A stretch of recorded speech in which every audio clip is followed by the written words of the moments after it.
the pledge. I pledge allegiance to the flag of the United States of America and to the republic for which it stands, one nation, under God, indivisible, with liberty and justice for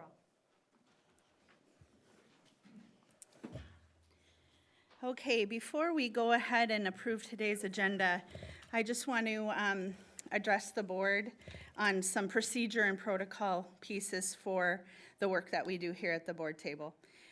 This is responsibility of the chair to make sure we do that in an orderly fashion, and I want to do better. And so I want us to do better as a team, but I want to lead that better than I have been doing that. And so as you look at your agenda, one of the areas that we want to work on is, if it's an action item, how we handle discussion.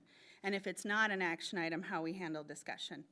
So if we have a presenter come and it's an action item, the presenter will present to us. I will then thank the presenter and ask for a motion and a second. Then after that process, we will then ask for discussion. And I will make sure, and part of that then, all of you have, and this is for all of the times we discuss, we have a little prop for you. When you want to say something, in case I miss you, or we don't have a lot of people fighting for the mic, just put this in front of your name tag, so I make sure that everybody gets a chance to talk and gets the opportunity to speak on an issue. Then if it's not an action item, we still want good discussion, because that's what we want to make sure everybody feels heard and understands what's being presented to us. So if it's not an action item, the person who's presenting will be given the opportunity. I will thank them and then ask if anybody has any questions, comments, or concerns. Or the presenter might do that, ask if there's any questions. So that way, either action or not action, there's good discussion and the opportunity for the board to interact with those. Is there anybody that has any questions about that or is concerned about that process moving forward? Thank you. Yeah, absolutely. All right, and we will do our best to follow what I would call not a full-on strict Robert's rules, but follow that lane. So call in the question, and also point of order can be utilized when we feel necessary, okay?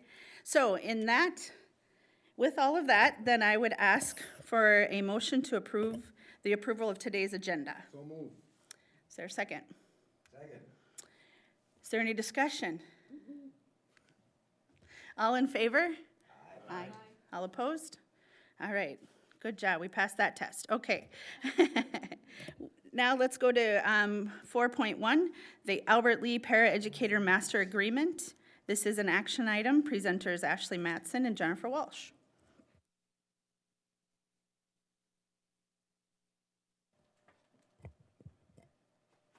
Good evening, Chair Dawson, Superintendent Wagner, and school board directors. This evening, we bring forward the approval of the Paraeducator Master Agreement. This is a 2-year agreement and currently consists of 98 employees.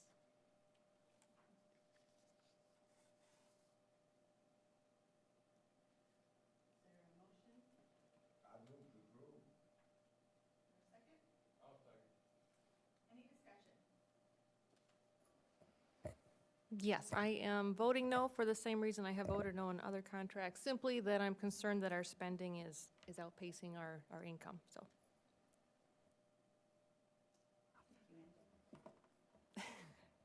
Won't turn off.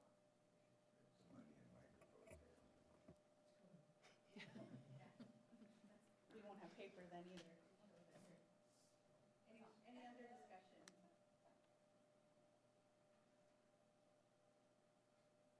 Okay, all in favor? Aye. All opposed? Nay. Motion carries 4-2.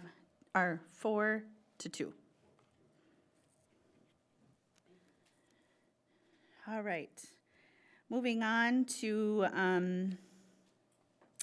4.2, the support for the city referendum. This is an action item, and Mayor Rich Murray is our presenter.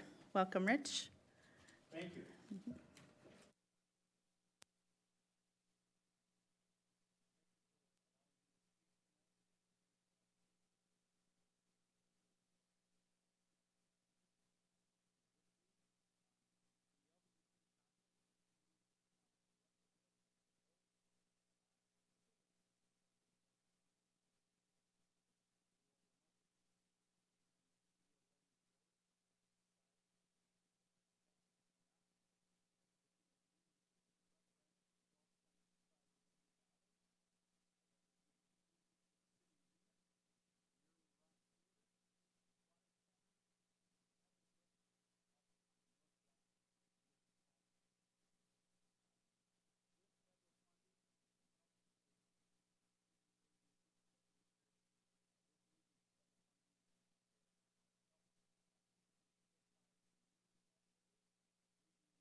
Is that better?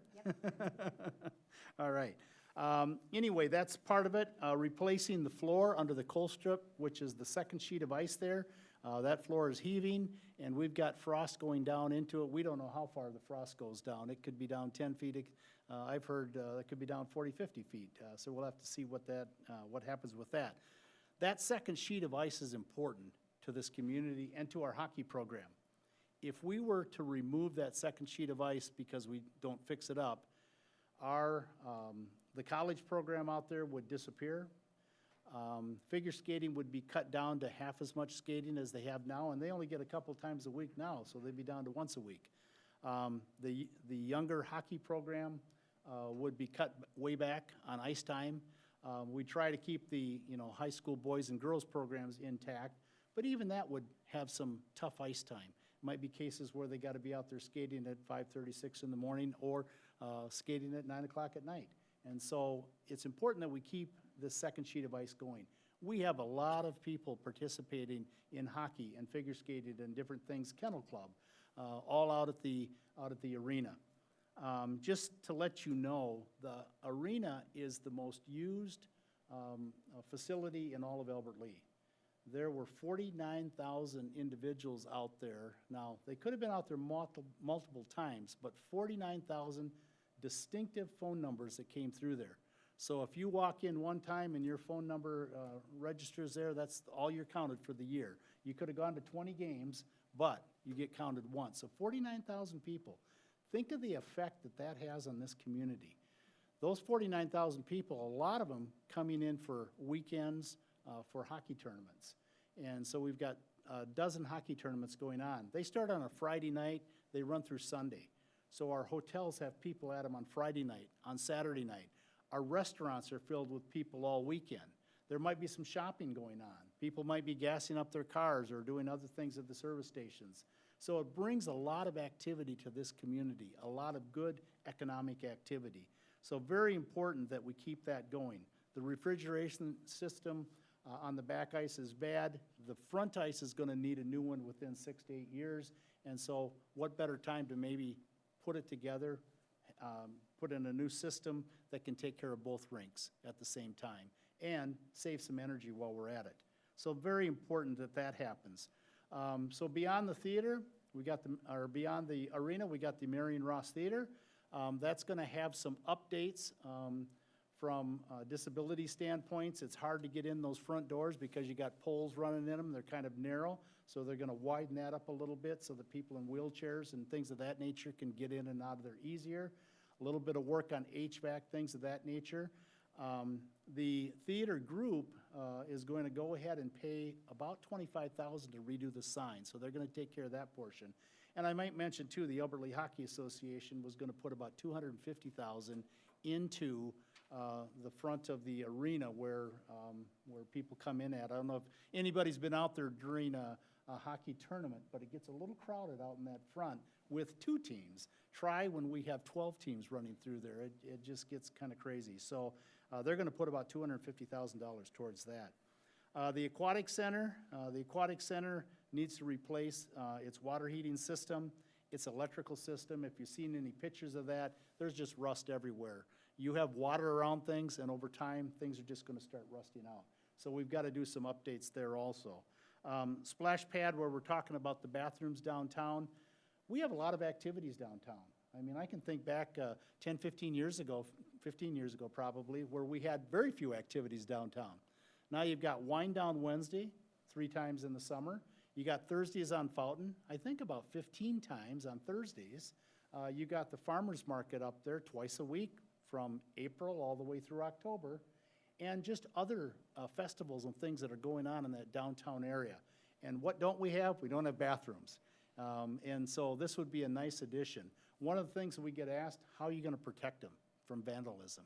And they're working on some potential locking systems where they can, by computer, lock that bathroom at night and open it up in the morning. And so somebody doesn't have to be there to do that. But by keeping people out of there, because nothing good happens at 3 in the morning, that's probably going to help protect that a little bit more. So those are all things that we're working on within this referendum. And I am here tonight to seek your support.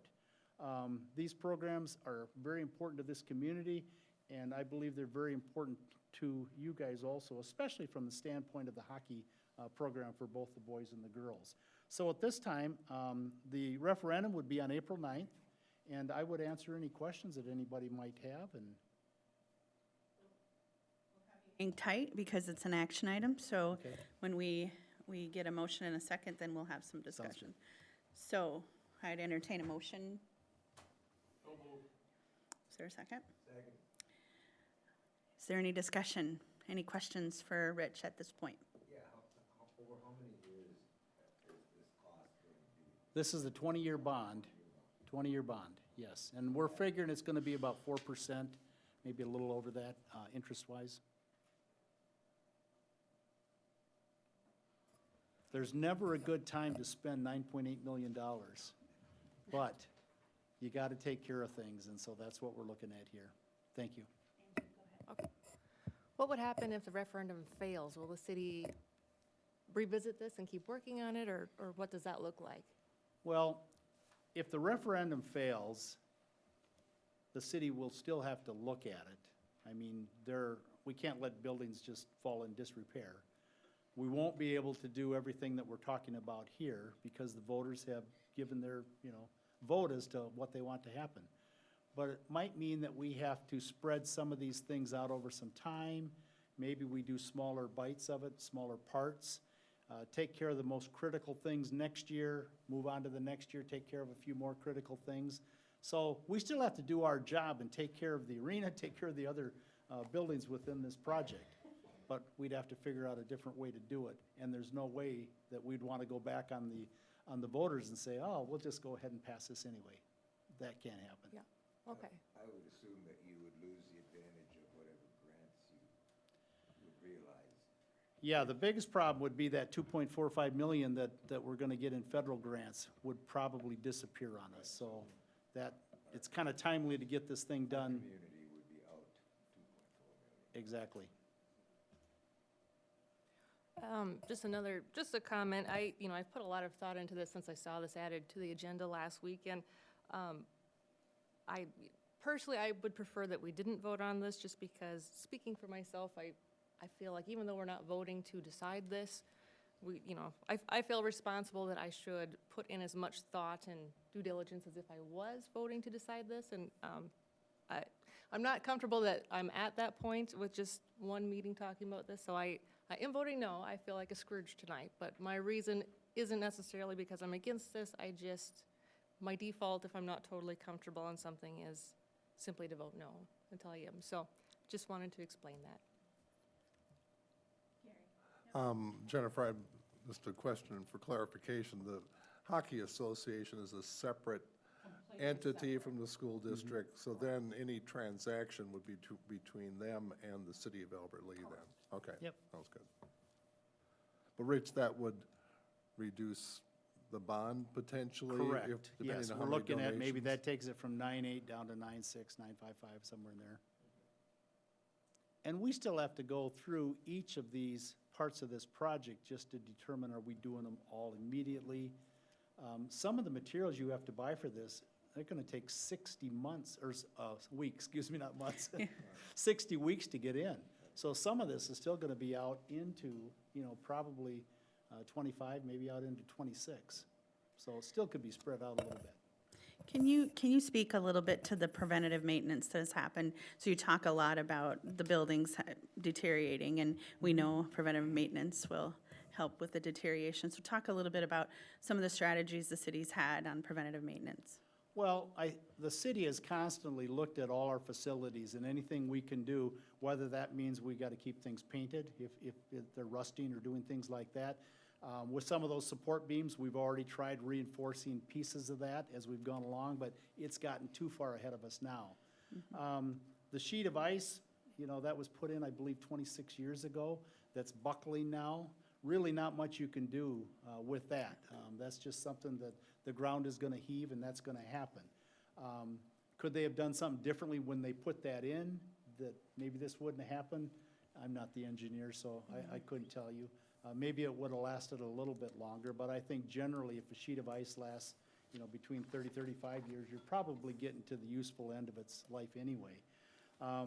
So our crews are constantly looking at, what can they do to keep fixing things, keep making repairs, keep improving things so that they last longer. So they're doing that on a regular basis all the time. They've done it at the pool, they've done it at the arena with a lot of things. The cooling system, again, getting near the end of its useful life. And so there's only so much, so many Band-Aids that you can put on it that's gonna keep it going for another year, another 2 or 3 years. But they've been real good about staying on top of these things because they know we gotta make this last as long as we can. Yep. Tax dollars are, scarce, so we don't wanna have to raise any more than we have to.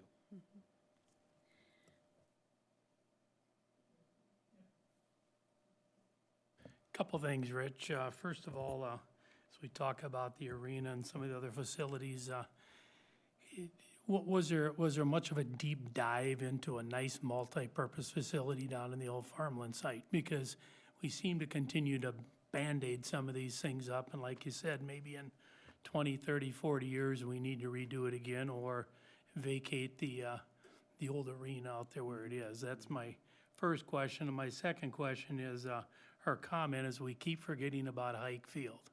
We talk about bringing teams into this community.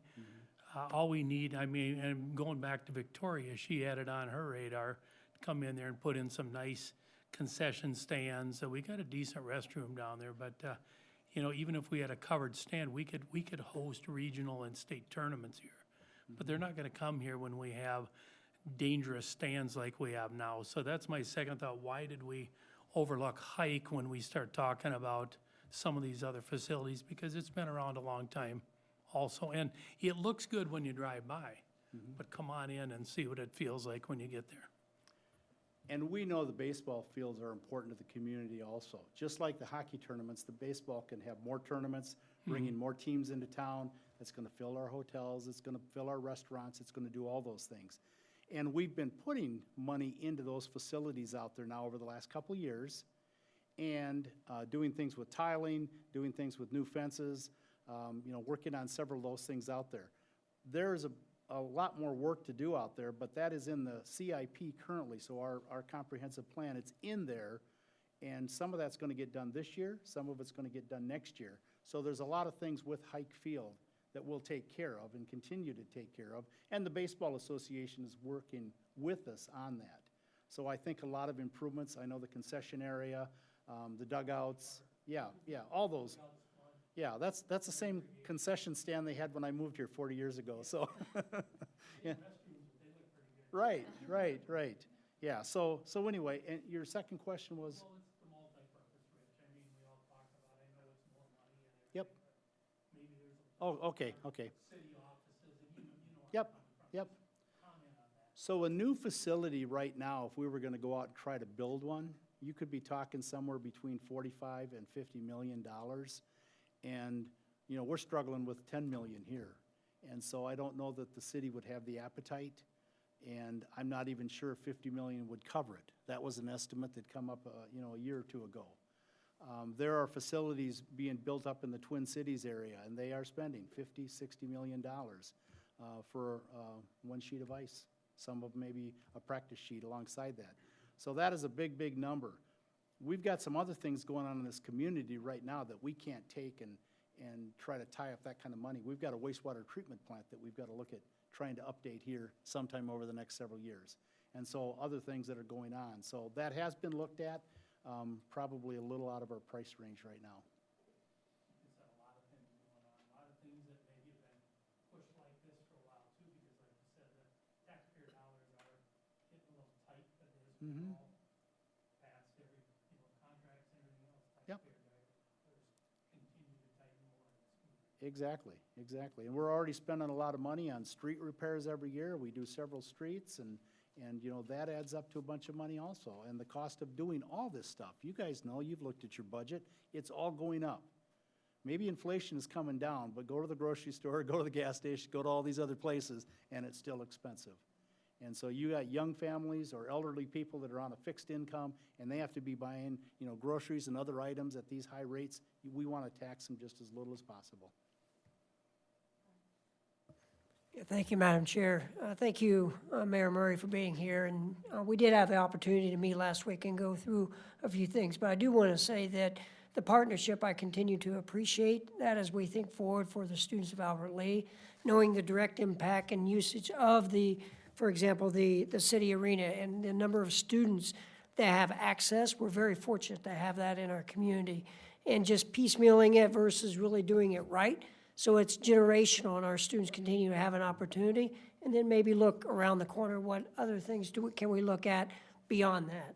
Second, I do want to say that the Marion Ross Theater, that directly, we have Albert Lee students that utilize that as well, so that, keeping that going is something I feel is foundational here in Albert Lee, just coming in my second year in Albert Lee. The Aquatic Center, without the Aquatic Center, we have massive lakes here in Albert Lee. Having lifeguards presence for our students, some of our younger students, to be monitored as they swim and have access to water versus not having that. What is the, if it's the beach without a lifeguard, that concerns me. So I appreciate having that for our students as well. Splash pad, yes, the bathrooms downtown and all the things you mentioned, and the Eddie Cochran event. But for those that are car enthusiasts, I just had to get that in there. But I do want to say I continue to appreciate the partnership and giving our students access and opportunity beyond what we can do here in Albert Lee schools and the baseball field as well as something to continue to fold in as we move forward. So thank you. Thank you very much. These are all important things to our community and important to our families and things for our children to be doing. So very, very important that we continue to take care of this. All right, any other discussion? Thank you for everybody for your feedback and discussion at this point. Bruce, you good? Just kidding. So you all did receive the city resolution in your packet, and we do have a motion and a second. If there isn't any more discussion, all those in favor to support the city resolution, say aye. Aye. Aye. All opposed? A motion carried 5-1. Thank you. Thanks, Rich, for your time. Thank you so much for your time. We appreciate it. All right. 5.1, Step Q, School Board Structure Practices Governance Session. Ray is joining us virtually. And we all received the 3-year governance plan, and we're encouraged to review it. And it is in front of you as well. Welcome, Ray. Does he hear me yet?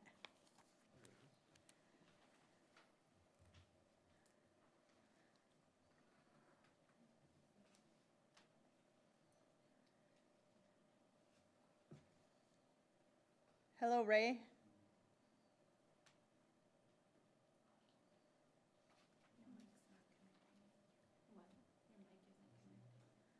Yeah, he's muted.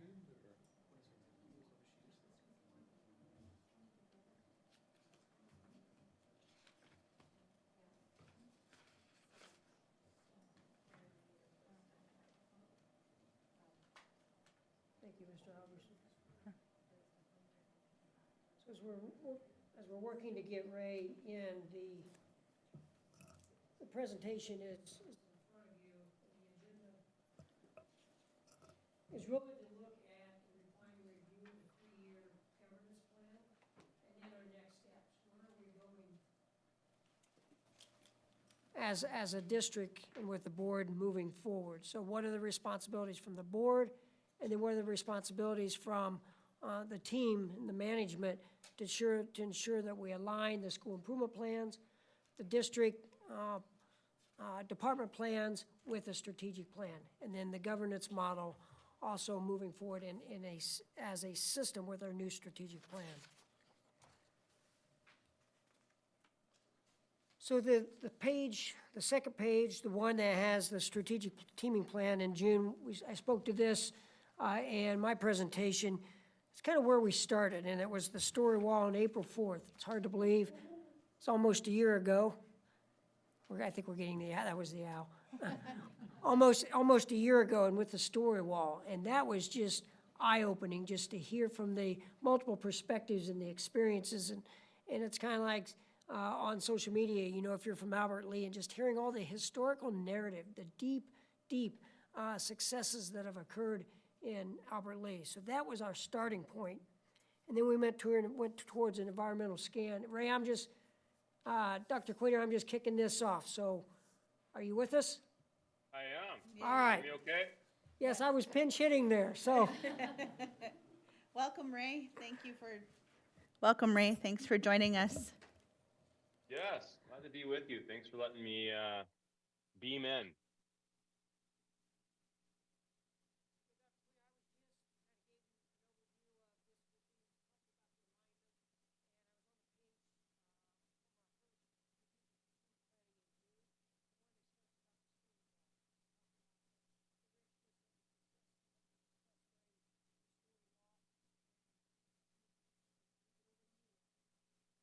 Awesome. Thanks, Ron. Does everyone have a copy of the slides? Okay. So do you want me to project too, or is it can we just work off the document, or what works best for you? If you could, since we have folks visiting in the audience, if you could project it, that would be great. Awesome.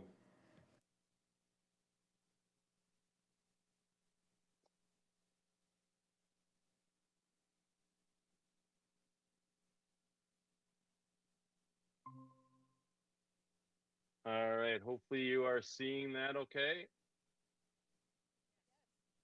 Okay, great.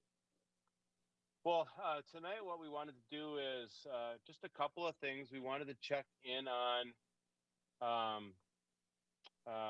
if, number one, if the board had any other ideas or thoughts on the 3-year governance plan. We'll just do a quick review of the strategic planning process, and then wanted to leave you with some key next steps, and then also some things to think about as we move forward with the plan.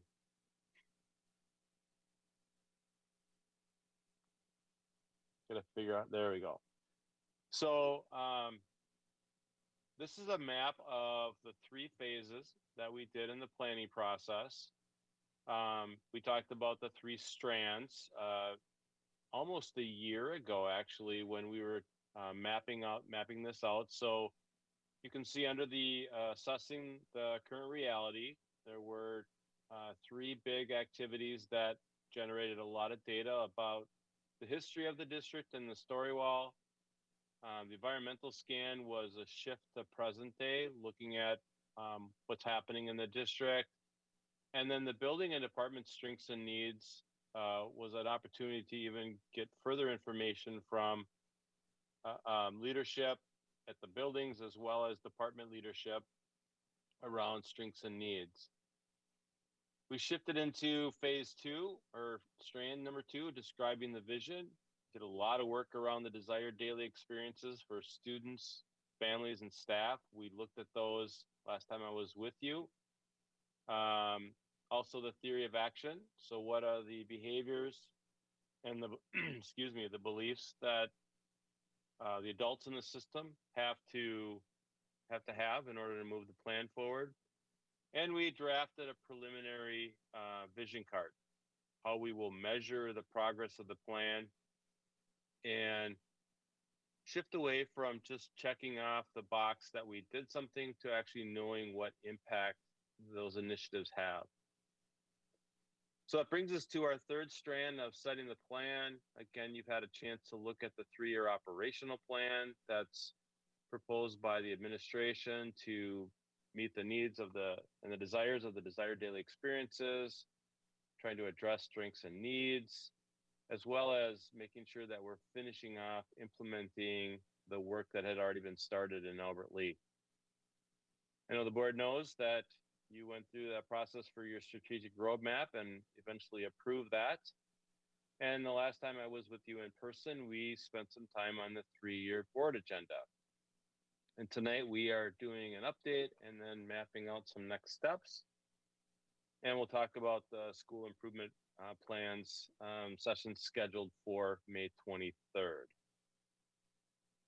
Any comments or questions on the process of what you see on the screen?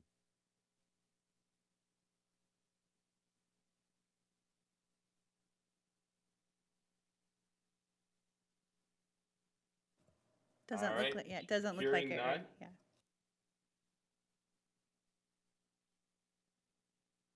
So we wanted to circle back at least one final time for the initial draft of the school board 3-year governance plan. We did have a lengthy discussion about this again in person when I was last with you, covering the 5 roles of the school board. 3 are on the screen that you can see right now: district policy, operational oversight, and self-governance. And so since that time, has there been any additional thoughts or wonderings or things that we didn't capture that first time we did this initial draft on these 3 areas? We'll look at the other 2 in a moment. Okay. I did have one idea, and thank you. I see the other topics we had talked about were added to this. I was just wondering, and this has come up since you were here last, on the district policy aspect. I just wonder if the board might want to visit sometime about creating a guaranteed pathway for board members to bring policy ideas up to each other and for discussion. It doesn't quite work like that right now, and I just think that would be something worth discussing about. So just wondered your thoughts on that too, Ray. Okay, I'm sorry, it was a little hard to hear. You were asking about a specific policy? Well, I'm wondering if we should talk about creating a pathway for board members to be able to bring policy ideas up to the rest of the board for discussion at a meeting. Yeah, that is that in policy now that for you and how your board agenda is set and how that is, Yes, yep. how items? Yes, that is in policy 208 right now, and right now it is, the way it is, a board member can submit a policy idea and it can just kind of die there and not make it to the board for discussion, and I'm just wondering if, because there isn't really a good way for me to bring this up unless I bring it up now, I'm just wondering if that is a way that the board would want to operate and possibly look at revising that.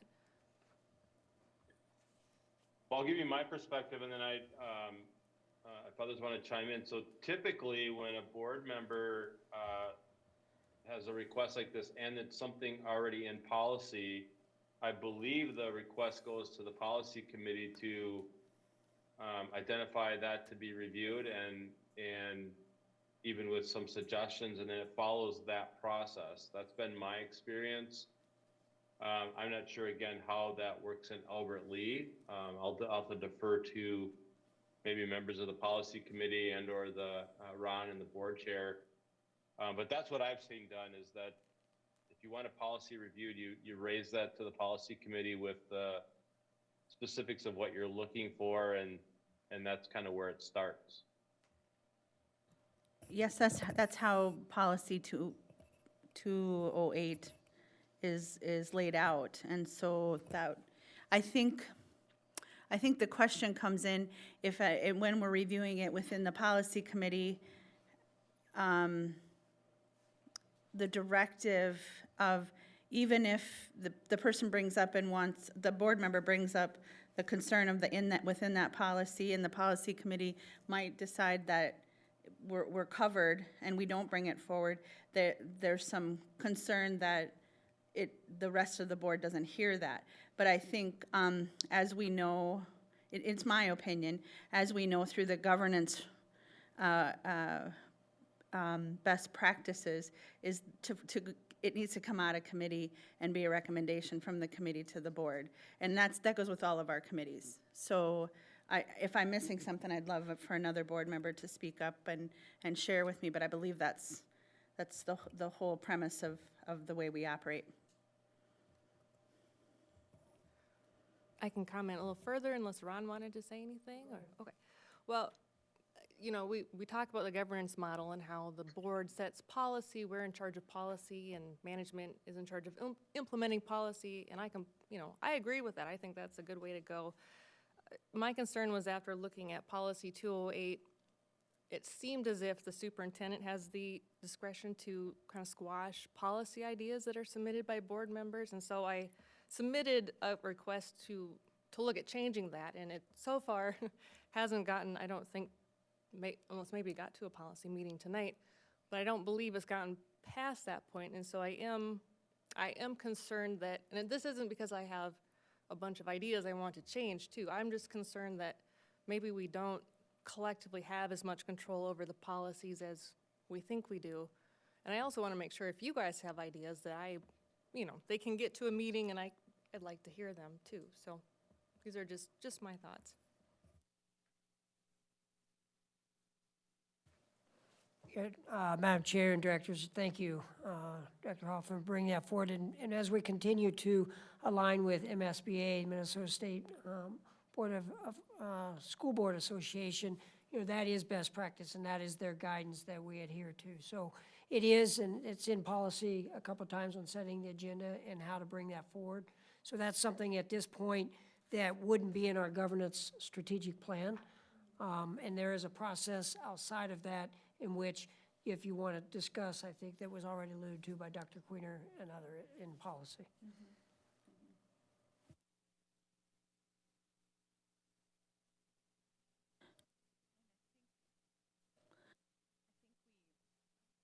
Sorry. I think that we could certainly bring 208 to the next policy committee meeting, and if you had concerns about that, we could discuss at that meeting, and invite you to come. Are you on the committee? I'm not anymore, so that would. Yeah, but you could be in attendance as someone who's bringing that forward. Or have another board member bring that forward who's on that committee, for sure. I think that would follow. Yeah. That's the intention. Yep, that's the intention. Yep. I think if I'm understanding, Ray, this is more of just the structure part, and it doesn't drill down into the actual, day-to-day operation of, but it more of like the, if you will, like the header, and then the bullets that come underneath that are what we do on a regular basis, but these are more of the header activities. That's how it's designed. I think the only exception that we talked about is that if the administration, as they're looking at the 3-year operational plan, identifies an area or a policy that may need to be looked at in future years, that can be also designated as a placeholder for the policy committee to review. I know that you're doing reviews as needed and as MSBA is updating their model policies. But if there was an initiative in 26-27 that may require the board and the policy committee to look at a specific policy, you could place that in the 25-26 school year. I think the example that I had shared with you when I was there was a district that was implementing a technology initiative, and they had to review their technology fee policy, and so they identified that on the board governance plan. But you're correct in terms of policy committee meetings and those conversations. This wasn't designed to capture all the details and nuances of how it happens.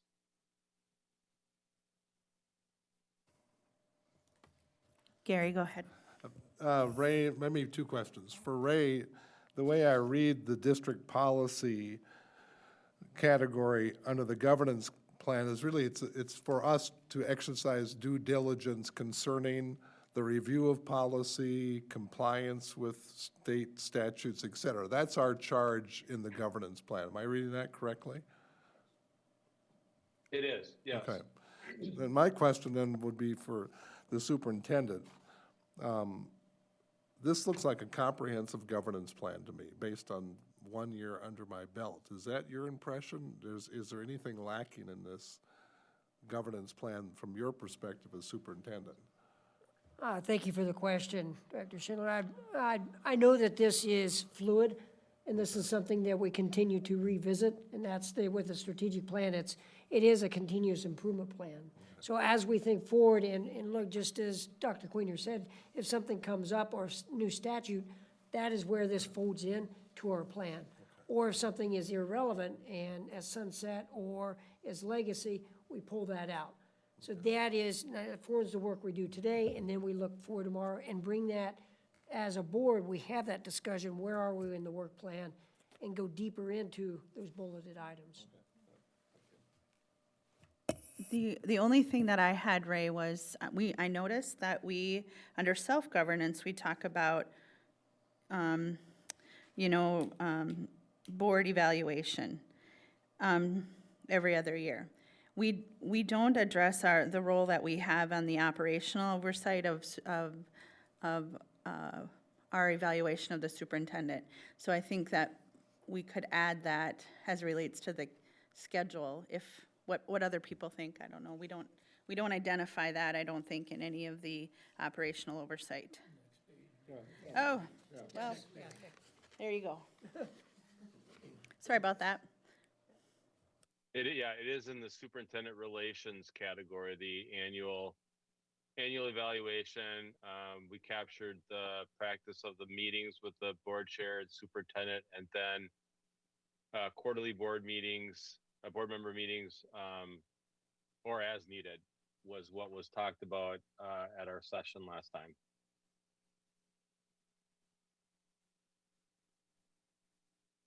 Kim?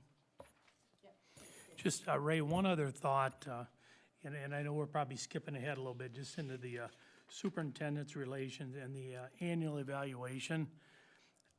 I believe, now we're obviously past that now with Ron, but I believe that when we have a new superintendent, maybe within the, excuse me, the first year, we should have two evaluations, a semi-annual, and then after the first year, an annual. That way, in case if there's questions or something that's going on, it's a great way to relate them. And hey, if there's something we need to do either side, at least we're on top of it instead of waiting until July and then going, okay, we're a year and a half into this deal. Just a thought. I mean, that was the only comment I had on that. Not that it's a big deal, because obviously we're past that first year, but just in future, if a board got into that, maybe it was an opportunity to, correct the direction or whatever. Not that a correction is necessarily needed, just that might be discussed. Just a thought. I'll comment, and then I'll let if there's others that want to weigh in. I have seen boards just list the annual evaluation in their governance work plan, and then it's silent on the mid-year, but they do have mid-year updates. I've also seen boards document that in the superintendent relations category, that they're going to do an annual evaluation with mid-year updates. It's not a mid-year evaluation unless that's a practice that the board wants to, in consultation with the superintendent, put into place. But typically it's an annual evaluation with a mid-year check-in or mid-year update on goals, on progress being made. It's not formal. It's not part of the personnel record unless you change a specific practice that you're going to put a mid-year evaluation into play. So those are practices that I have seen.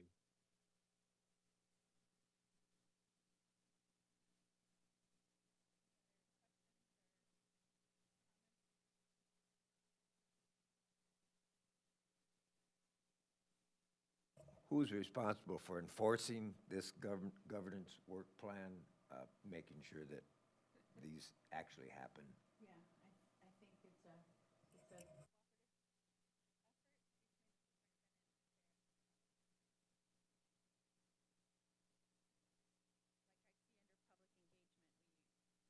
there's some things that we can start to work on. Yep.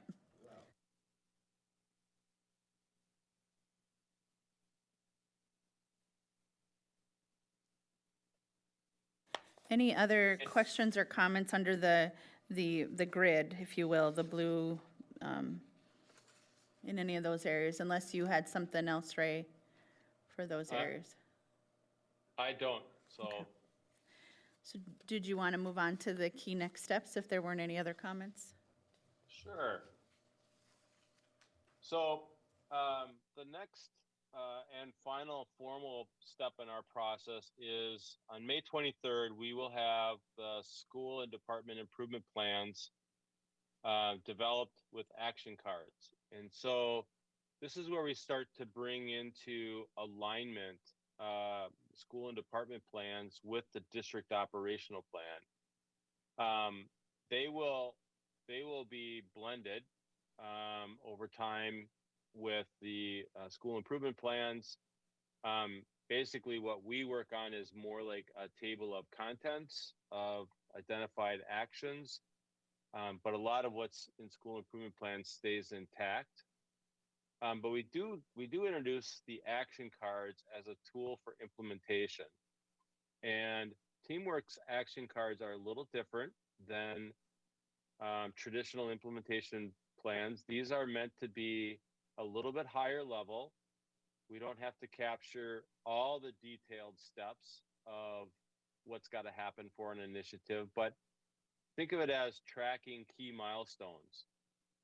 And what that allows the administration to do is to stay engaged with the initiative implementation at a high level, and then provide opportunity for those responsible for the implementation to do the detailed steps. And so imagine a leadership team meeting at the district. They might take a meeting and review 4 or 5 action cards and quickly be up to date on where those initiatives are for implementation. And it's not too onerous on the meeting schedule to be able to keep up with that. What I have found is that because of the simplicity, it really does help keep the plan moving forward. And so we will spend that time together mapping out the detailed plans and a chunk of time for teams to start developing action cards for their initiatives. I do want to let the board know that those implementation action cards are only for the next year. So we just work on the initiatives mapped out. We'll be looking at for 24-25. So that's on May 23rd. We will work with members of the administration to refine and finalize the draft vision card. It will take about a year for the vision card to become populated with baseline data. And if there are any systems that need to be developed to put them into play to be able to track. So the board will get the board and public will get a report next spring on kind of the status of the vision card. And then annually after that, minimally annually, some districts do that more frequently, the board and the public will receive kind of progress being made through those measures and metrics of how the plan is being implemented and how it's the impact it's having, and any narrative that would go along with that. So a year to kind of get it finalized and baseline data pulled in. And then after that, you'll be in a rhythm where you're going to be getting 1 or 2 times a year updates on progress being made on those measures. One of the final steps that I do with Ron and members of the leadership team is to develop I call it a strategic plan engagement process. So we talk about calendar of meetings. When is the leadership team going to review the operational plan? How do you stay engaged with the action cards? So it's just a way to make sure that it's not something that gets put on a shelf or that in the day-to-day hectic, busy craziness gets forgotten. So we have a couple of strategies that we work with the superintendent and the leadership team to help them stay engaged with it across the course of the first year. And then again, the cycle starts running and it will just keep repeating over and over. So that's a step that I'll be meeting with superintendent and others as he designates for that part of the process. And then annually, and I mentioned this last time, the board will review and refine your board governance plan. We say minimally once a year. I would suggest, at least for sure, this first year that you schedule quarterly reviews. As I mentioned, it's hard to remember back across the whole year, but if you're just thinking back over the last 3 months, especially this first year, you'll help capture things that you're already doing, or it may prompt ideas or thoughts for things you might want to consider in the future. Annually, the operational plan will get updated. It will roll forward. So after that process, there will be a new refined 3-year operational plan, and that always stays in play. So it's always up to date. And we repeat, the district will repeat updating the school and department improvement plans, as well as mapping out implementation action cards for the subsequent school year. Data will be collected for the vision card annually, and I already mentioned that the report goes to the board mid and sometimes at least once a year, but sometimes districts will do a mid-year update on the vision card progress. And then we call the annual report a monitoring report. That's where the Office of the Superintendent talks about the progress being made on the plan. It includes both narrative and numbers from the vision card. The vision card is not meant to be a standalone rubric or report card. It does have data in it, but it's important to have the narrative of why numbers are moving or measures or metrics are being either achieved or not achieved, and then what is the plan of action that would try to address those numbers. And so the vision card is used 2 ways. I've talked already about reporting to the board in public. That's what we call an up and out report. But we also use the vision card to support the down and in, which is how then do we disaggregate data? Do we drill into certain areas to really know how and what is impacting our overall performance? And then what do we do about it? What do we need to be aware of, and those types of things. So it's both up and out as well as down and in the organization. So that's the annual drumbeat, if you will, of how this process works. As I mentioned, it's a system of continuous planning. And so the investment that the district made in putting this system in place isn't something that needs to be repeated. As long as the annual items are maintained and updated, you really are have all the tools you need to keep moving it forward. Of course, we always are happy and willing to support in any way, but you don't need us unless you want us. So I won't be calling a superintendent back in 3 to 5 years and say, let's do our planning process again. It'll stay updated, and you'll be able to have up-to-date plans. So that's our next steps. And with that, I'd be happy to entertain any comments. I'll take all the easy questions. Superintendent will take all the challenging questions, and or any discussion board members have. I'm kidding. I'll take hard questions too. I was just teasing around a little bit.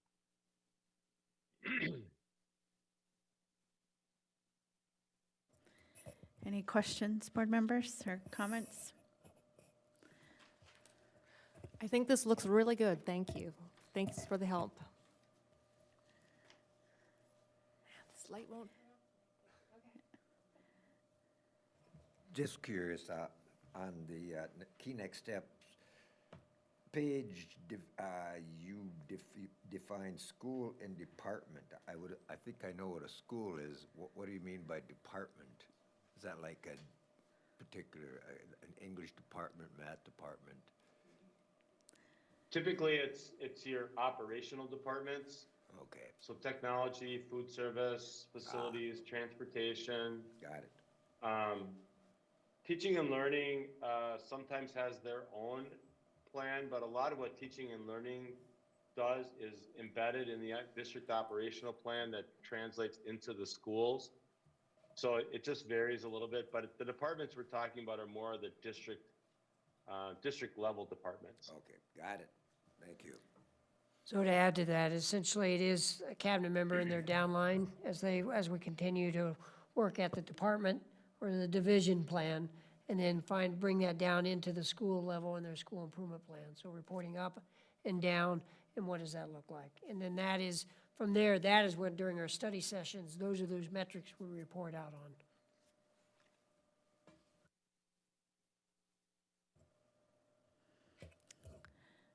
Last call. Ray, we would like to thank you for your work on this and the continued work that we will do with TeamWorks and keeping this front and center in our work. So thank you. Yeah, and thank you very much. I've greatly enjoyed working with the team. As I told them at our last session, you have some tremendous educators and leaders at Albert Lee. Excuse me. And it's just truly been an honor and a privilege to work with such fine folks. The school board has been thoughtful and helpful in the process. So thanks to all the board members. I know it's a big undertaking. A lot of time and effort was put into it. But from my chair, I really enjoyed working with the team and helping bring this process to Albert Lee.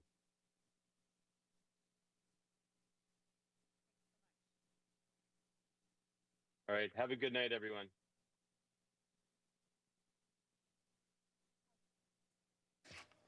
Moving on to 5.2, high reliability school presentation. Our presenters are Tanya, Christy, and Zach.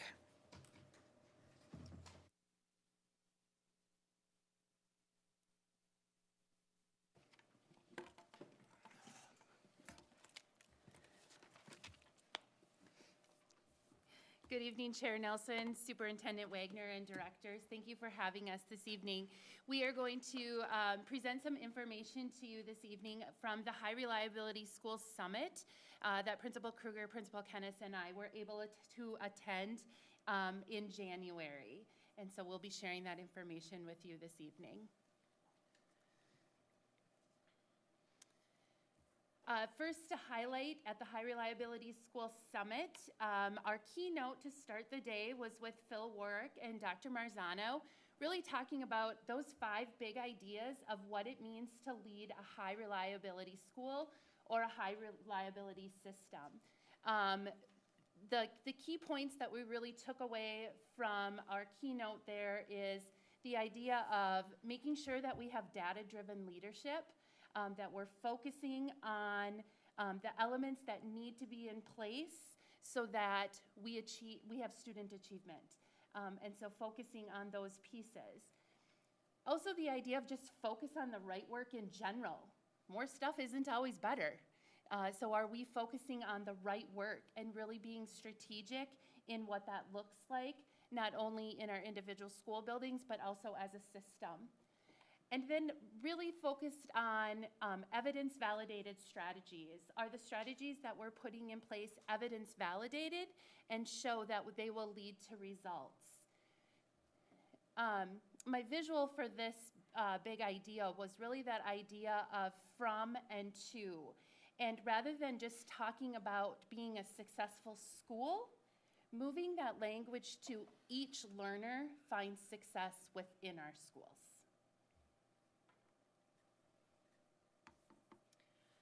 So we also learned quite a bit about the new art and science of teaching and how that model brings us all doing the right work, as Tanya had said before.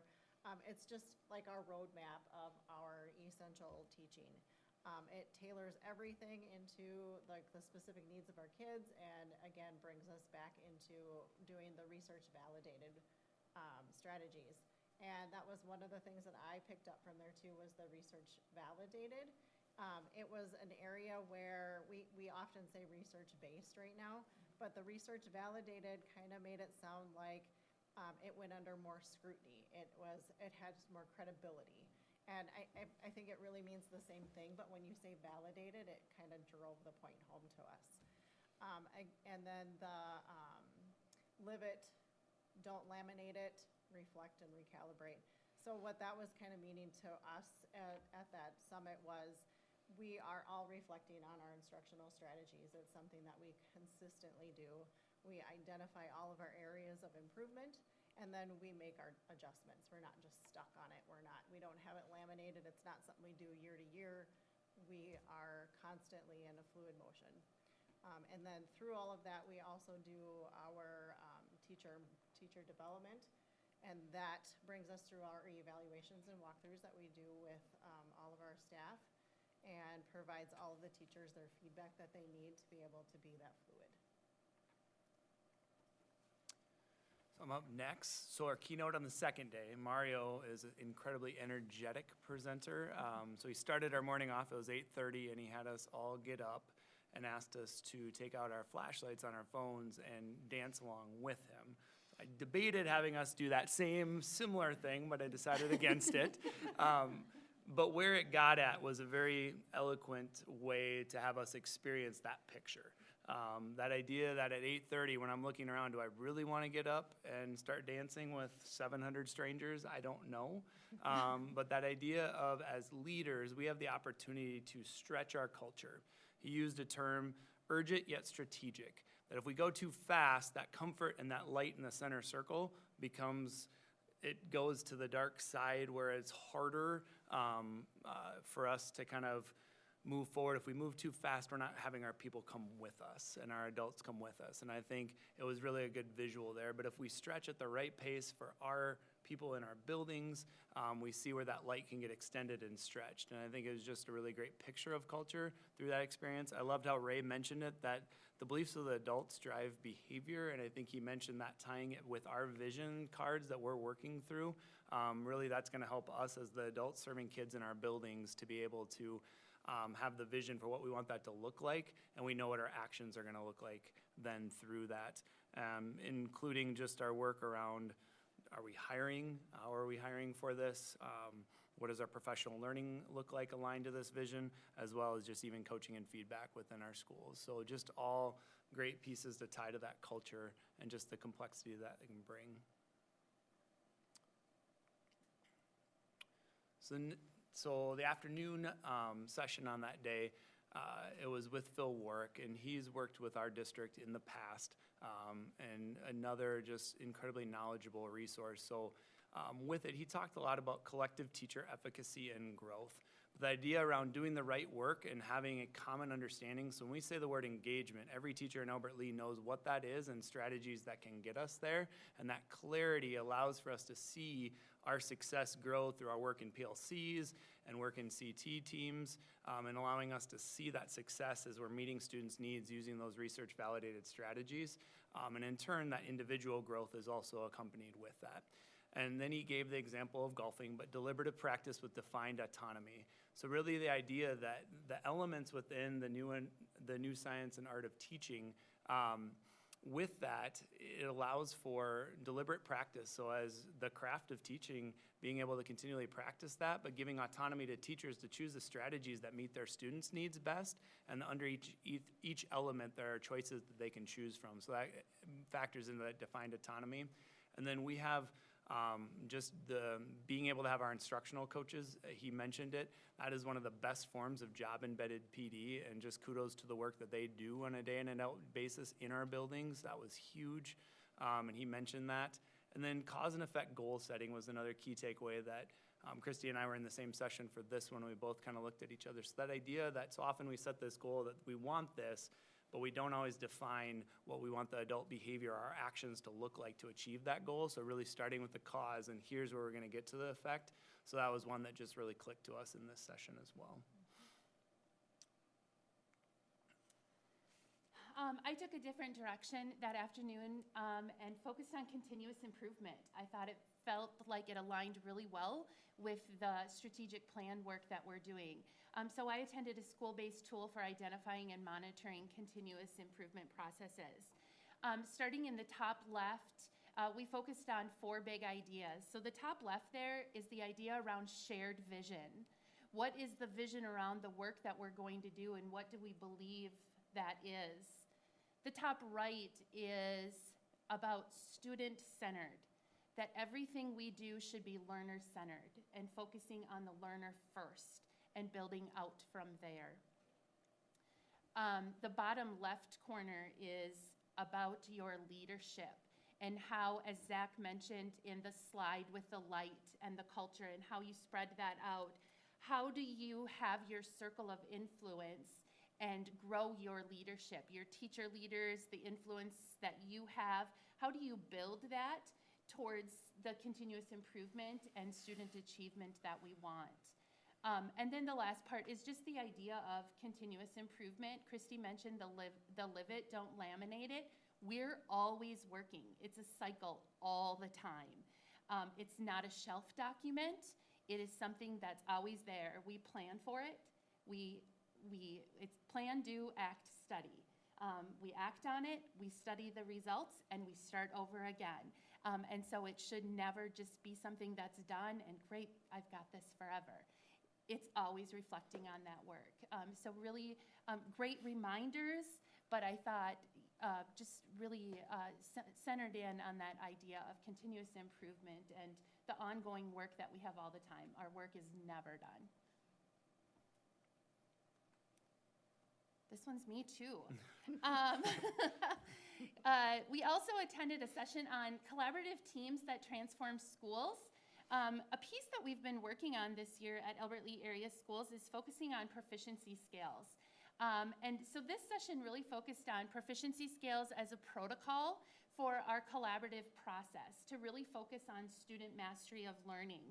What you see on the screen are 6 critical questions.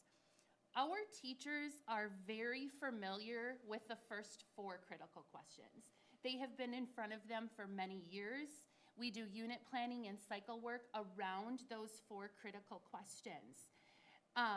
In terms of proficiency scales, those proficiency scales really inform students of what are the success criteria necessary for them to master a standard. So those proficiency scales are designed by our instructional staff. Critical questions 1 through 4, they really ask teachers to be reflective in their practice and instruction and purposefully coordinate their efforts around student learning. With proficiency scales, when you look at question number 1 and question number 4, those naturally are addressed in a proficiency scale. What is our goal? What do we want students to learn? And then how will we extend the learning for those students who are proficient? We also talk about assessment. So how will we know if our students are learning is answered in critical question number 2. And then having the purposeful planning and goal setting comes in with your critical questions 3 and 4. So really being strategic and purposefully planning for how we want our students to get there. I think for me, this breakout session really reaffirmed to me that need to critically examine our collaborative team processes. We talk about, when I look at our district goals, my eyes go there often in board meetings, but that idea of strengthening our professional learning communities and data cycles, for me, this session really reaffirmed our need to critically examine that collaborative teamwork and how we enhance that work. So again, we have successful learners in our spaces. And we ended the 3 days with, I forget her name. Tina Bogren. Thank you, Tina Bogren. And her message was, it all starts with us. It focused on teachers' well-being and how that actually influenced our students and their outcomes in school. Having that support for our teachers and them actually taking care of themselves through all sorts of different avenues really has that effect on our kids. The one thing I've learned through some of my experiences is that when we have that predictability in our classrooms and when we have that predictability throughout our days and with our teachers, everybody becomes more comfortable and everybody becomes more successful.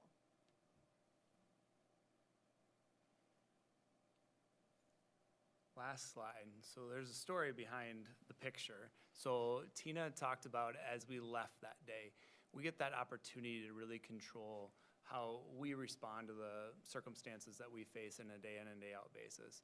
And I'm gonna be honest, being an elementary principal is one of the best jobs ever, getting to serve hundreds of kids every single day.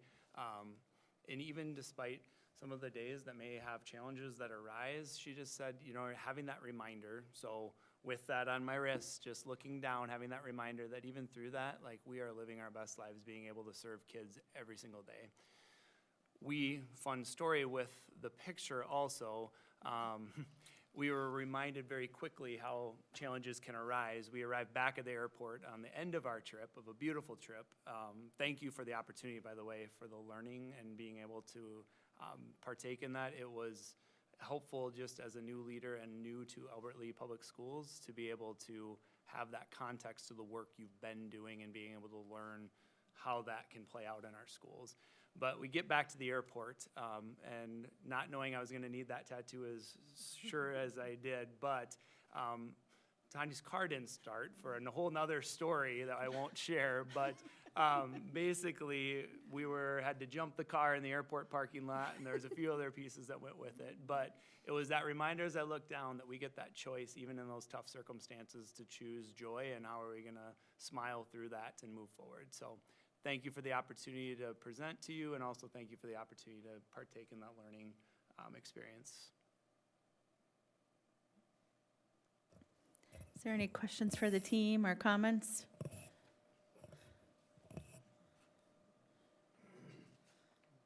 I would just say thank you for your commitment to this work.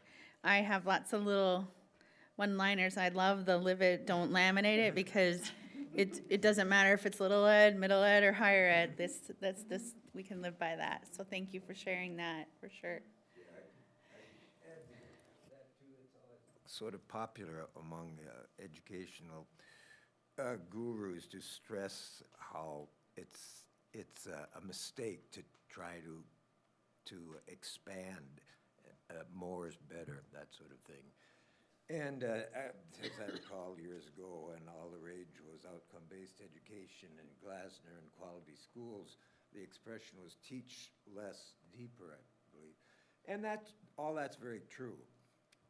On the other hand, if you're trying to become a pilot and learning how to fly, you know, you might spend all of your time on navigation and communication with air traffic controllers, and you never got around to the part about learning how to land. Yeah, it's very true that more is not always better, but there's such a thing as not enough, which I've always been pretty much dedicated to that concept. By the way, what does NASOT stand for? New Art and Science of Teaching. Okay. Thank you. Thank you. Thank you so much. Just a couple announcements before we adjourn. On your TeamWorks presentation, under the next steps, just one clarification or correction. The May 23rd is actually May 30th for that. So please make that correction. It's on the key next steps. Nope, it's just a deadline for the district. Yep. We just wanted to announce publicly that we shifted that out to the 30th, knowing that last week is going to be highly energetic. Yeah, right. And then also, just some reminders, make sure you respond to Darcy about the Monday after, right? The Monday when they come back from spring break and helping out with that grading. And then also, Monday, March 18th is our next meeting. It's a regular meeting, and our next study session is Monday, April 1st. And also just want to let you know that Gary and I will be attending board officer training in St. Cloud this weekend, so we're excited to share what we learn when we come back. So is there a motion to adjourn? Is there a second? All those in favor? Motion carries. I wasn't going to ask for any discussion. Meeting adjourned.